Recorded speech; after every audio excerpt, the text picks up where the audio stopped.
morning. My name is Jaime Lowry, staff reporter of Denmark Daily. We have breaking news. A great tragedy has recently struck the royal family, altering the future of Denmark and its people. The friendly jousting duel between Prince Hamlet and Laertes quickly took a dark turn into an unimaginable bloodbath. King Claudius, Queen Gertrude, Prince Hamlet, and Laertes have been pronounced dead as a result of the seemingly harmless jousting match. Our question is, how did such a lighthearted duel end in such a tragedy? It seemed like an average day in Denmark, or so we thought. Around midday, Prince Hamlet was joined in the town by the king and queen, Laertes, lords, and dozens of attendants sounding the trumpets and drums to begin the jousting match. Before the swords were distributed, Prince Hamlet uttered a sincere apology towards Laertes for the insults he had given to him and his father Polonius. Quote, "Give me your pardon, sir, I've done you wrong, but pardoned as you are a gentleman." Hamlet went on to explain that his actions were not his own, but instead his own insanity. Quote, "If Hamlet from himself be taken away, and when he's not himself does wrong Laertes, then Hamlet does it not, Hamlet denies it.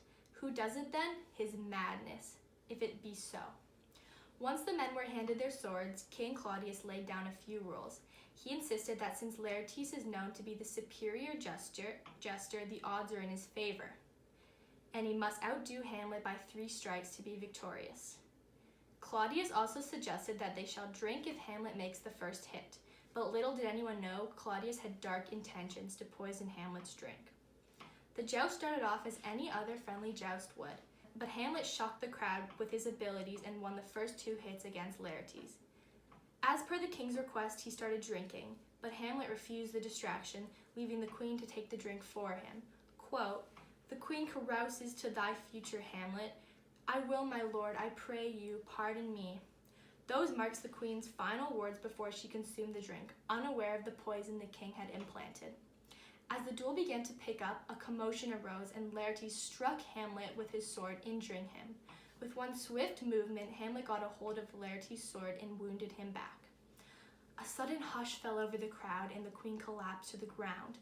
Confusion took over all the men as they scrambled to find a conclusion to the queen's illness. Quote, No, the drink. Oh, my dear Hamlet, the drink, I am poisoned." The queen revealed to the attendants that the drink had been poisoned, followed by Laertes confessing to fighting with a poisoned sword.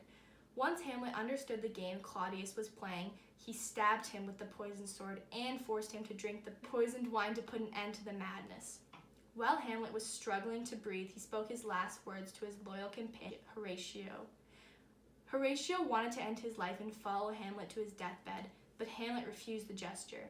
Quote, "O God, Horatio, what a wounded name, things standing thus unknown, shall live behind me.